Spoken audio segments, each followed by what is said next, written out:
থুই বুটলিলোঁ পথাৰত নাই পাবলৈ অলপ পাইছোঁ দুপৰীয়া সাজত কচু থুই বনাম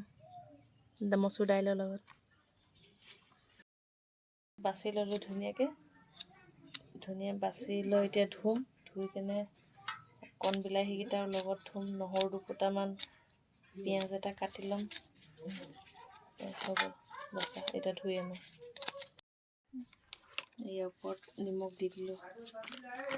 ধুনীয়াকৈ নিমখ দি অকণমান পানী দি দিব লাগিব হৈ যাব কচুখিনি গলিব যে অকণমান খুন্দাই পানী অলপ আছিলে দি দিলোঁ হালধিটো পিঁয়াজ যেতিয়া ভাজিম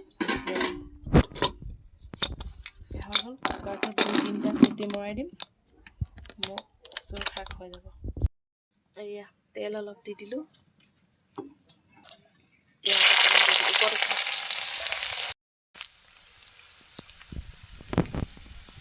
মছলা হালধিয়াতে হালধি অকণমান দি দিম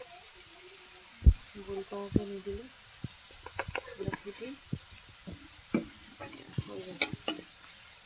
জলকীয়াও ৰং উঠি গ'ল পিঁয়াজৰ ৰং ধুনীয়া উঠি গ'ল এতিয়া শাকখিনি ইয়াত দি দিম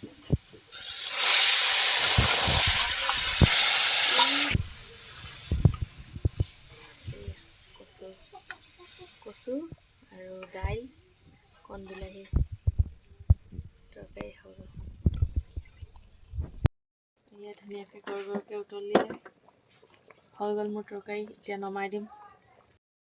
মোৰ তৰকাৰী